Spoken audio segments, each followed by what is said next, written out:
wholly owned subsidiaries. So last chapter we did wholly owned. Wholly owned just means 100%. Non is less than 100%. So we're going to own less than 100% of a sub. So first note, excuse me, sorry about that. Something I mentioned last chapter, be careful with the given balance sheet dates. They may be right before or right after the acquisition. And I will illustrate the working paper method and the direct approach for this chapter. You're responsible for all the textbook material, including Appendix 4A. Okay, so in Chapter 3, we looked at the parent acquiring 100% of the sub. Chapter 4, learn how to complete the consolidated balance sheet when you acquire less than 100% of the sub. Under IFRS and optionally under ASPE, parent companies are required to present consolidated financial statements which combine the statements of the parent and the sub as we saw last chapter. However, last chapter, here's the parent, here's the sub, merged their balance sheets together. And it was okay because we bought 100% of them. But in all the rest of the chapters, we're going to buy less than 100%. We still may buy 100%, for example, for a bargain purchase or something.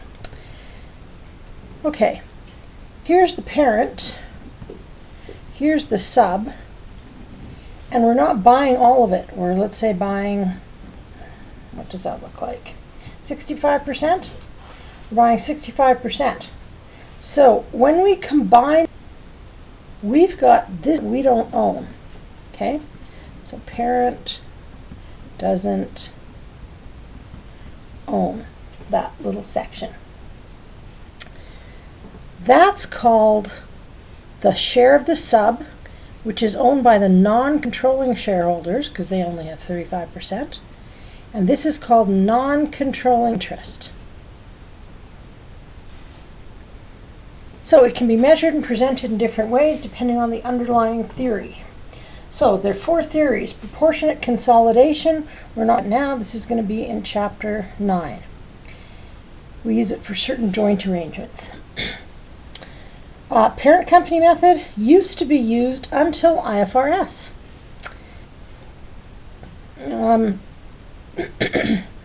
Fair value enterprise method is one that's acceptable, and identifiable net asset is another.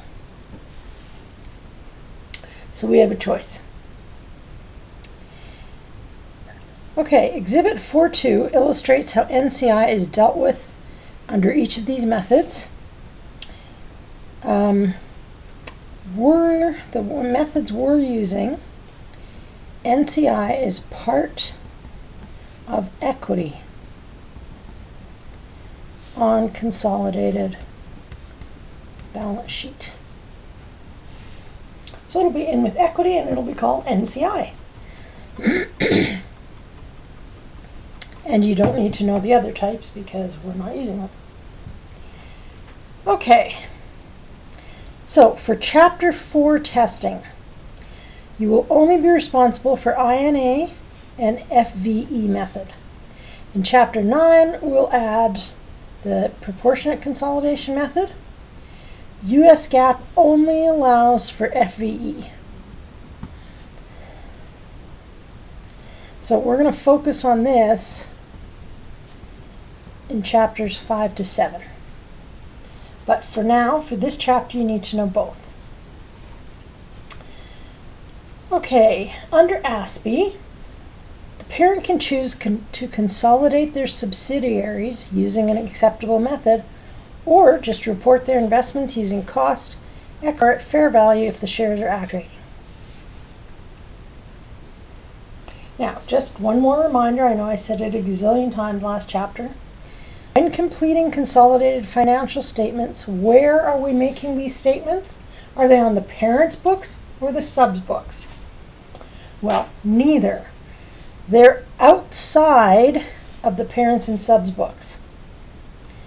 So on a consolidated laptop, a consolidated land, whatever you want to do to think of it, that get it straight in your head that when you are doing consolidation, and they are not on the parents' books, they are not on the subs' books. Their books stay identical the way they are. Okay? But in a sheet or on a spreadsheet somewhere else. Okay? Now, on the parents' books, you have a little T account called investment in sub, or just investment if you want. And let's say you paid, I don't know, 100. It's going to be sitting there, and you can either use the cost method or the equity method. Okay? Remember, cost, you don't touch it unless it's impaired. Equity method, where dividends go down, net income makes it go up. And that was from chapter 2. So here again, we're going to pick up the equity method and keep going with it all the way through. So with non-wholly owned subsidiaries, you should still determine who the acquirer is if the shares are exchanged instead of cash. Okay? Again, we're not going to focus a lot on that, only if the question asks.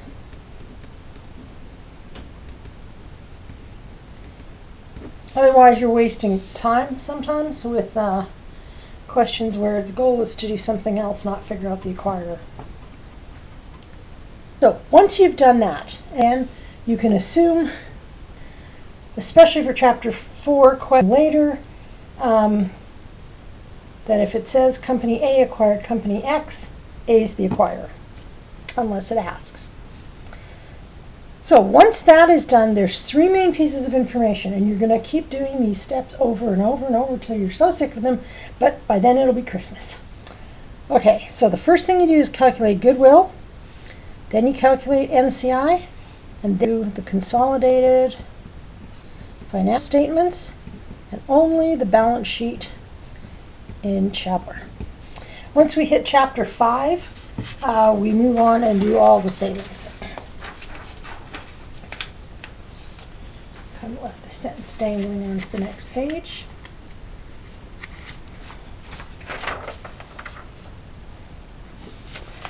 Okay.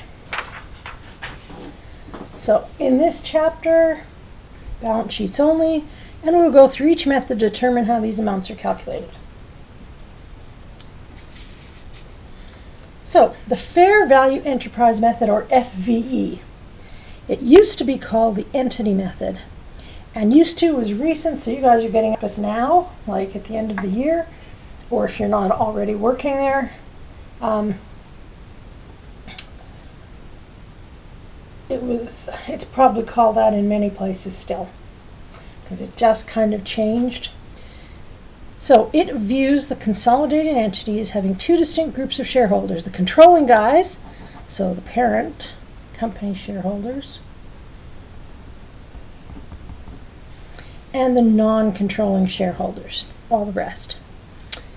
And it's presented as a separate component of shareholders' equity on the balance sheet.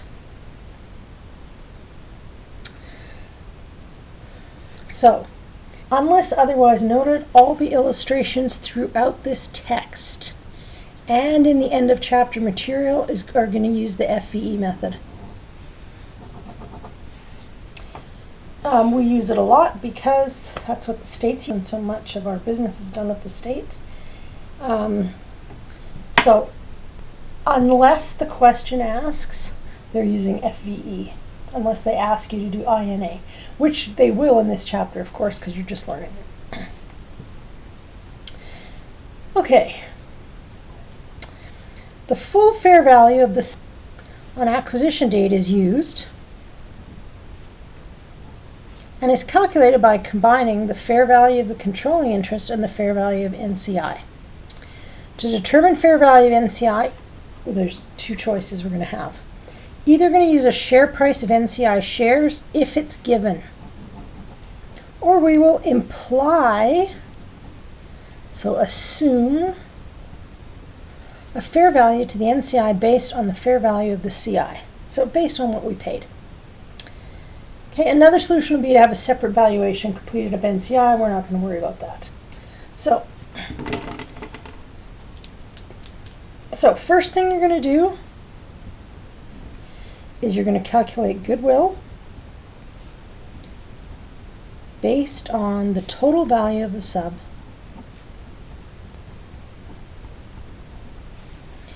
and uses 100% of the sub's carrying value and the sub's FV minus CV.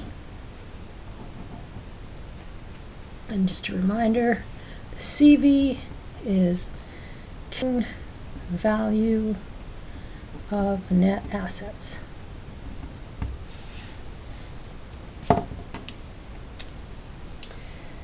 So that's the first thing you had to calculate. The second thing you have to calculate is NCI at acquisition. So that's going to be the fair value of the NCI portion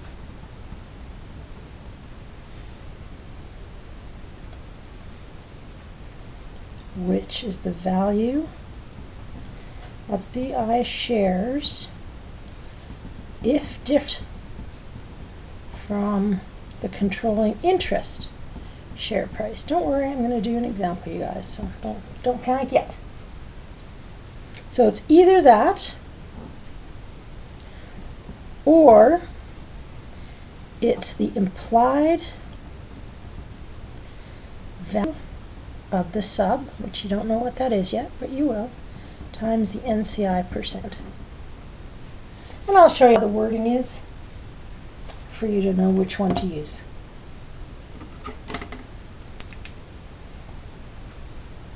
Okay, now for the consolidated balance sheet.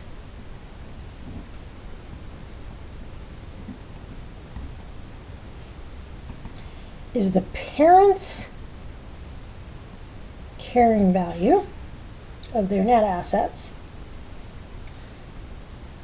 plus 100% of the sub's carrying value of net assets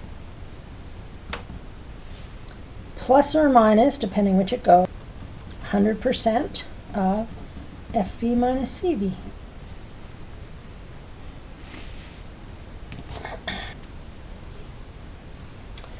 Okay, I'm going to end this here and then we'll go on to example 1 on the next video.